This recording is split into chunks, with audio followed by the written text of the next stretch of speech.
ఆ రోజుల Indian civil service అది చేయలేదు. రెండవది కాషాయ గుడ్డ కట్టు మన యొక్క ఏదైతే ఖాదీ వస్త్రాన్ని ప్రోత్సహించిన వ్యక్తి ఆయన. తానే నాకు ఏవైతే అక్కర్లేదు, భారతదేశానికి ప్రధానమంత్రి గారి రాష్ట్రపతిగా అక్కర్లేదు, నేను కలకత్తా మున్సిపల్ కమిషనర్గా ఉంటాను అన్నటువంటి ఒక నిస్వార్థపరుడైన మహనీయ వ్యక్తి మన దేశానికి మొట్టమొదటి కమాండర్ ఇన్ చీఫ్. స్వతంత్ర భారత ప్రభుత్వాన్ని 1942-43లో అండమాన్లో ఏర్పరిచి దానికి ఆయన నాయకత్వం వహించారు.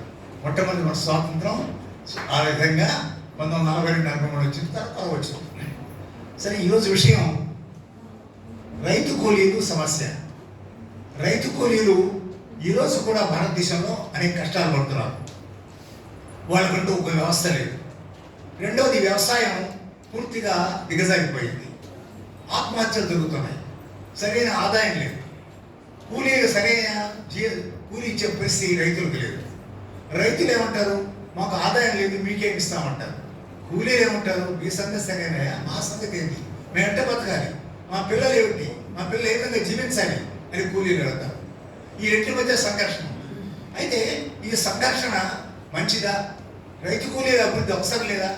రైతు కూలీకి వ్యవస్థ ఉందా? ఇందాకనే మా మిత్రులు చెప్పారు, రైతు కూలీకి సంబంధించి ప్రభుత్వాల దగ్గర ఎటువంటి ప్రణాళిక లేదు. మహాత్మా గాంధీ యోజన పెట్టారు, వాళ్ళకి దినసరి కూలీగా కొంత ఇస్తారు. కానీ పరిస్థితి ఏమిటి? దిన కూలీ ఇచ్చితే సరిపోతుందా? వాళ్ళ పిల్లల పరిస్థితి ఏమిటి? పిల్లలు కూలీగా రావాల్సిందేనా? కానీ ఈరోజు పరిస్థితి ఏమిటంటే రైతు కూలీల యొక్క పరిస్థితి దిగజారి స్థితిలో ఉంది. మరి రైతుల పరిస్థితి బాగుందా? అది బాగలేదు. ఈరోజు పరిస్థితి ఏమిటి? మా అబ్బాయి రైతుగా ఉన్నాడు, మా అబ్బాయి బీటెక్ చేశాడు, వ్యవసాయం చేస్తానంటే పిల్లలు కోరేవాడు. ఉద్యోగం చేస్తే ఇస్తారు. వాడు అమెరికాకు పోయి పెట్రోల్ బంకులో పనిచేస్తే పిల్లవాడిని ఇస్తారు. ఇక్కడ ఉండి వ్యవసాయం చేస్తే మాత్రం పిల్లనివ్వరు. కారణం ఏంటి? ఒక చిన్న చూపు. కానీ తల్లిదండ్రులుగా అనిపిస్తుంది, మా పిల్లవాడు అమెరికాకు పోవాలి, అక్కడ చిన్న ఏదో ఉద్యోగం చేయాలి, పెట్రోల్ బంకులో పని చేయాలి, సారాయంలో పని చేయాలి, కానీ ఇక్కడ మాత్రం ఉండకూడదు, ఇక్కడ వ్యవసాయం చేయకూడదు, ఇక్కడ చిన్న ఉద్యోగం చేయకూడదు అని తల్లిదండ్రుల మనస్తత్వం ఉంది. అందరి మనసు ఈ విధంగా ఉంది. దానివల్ల ఏమవుతుంది? దానివల్ల ఈ వ్యవసాయంలో కుట్టుబడిపోతున్నది. ఎవరైతే పెద్దవాళ్ళు ఉన్నారో వాళ్ళు ఈరోజు ఆ గ్రామాల్లో లేరు. ఈరోజు గ్రామాల్లో ఉండేది ఎవరు?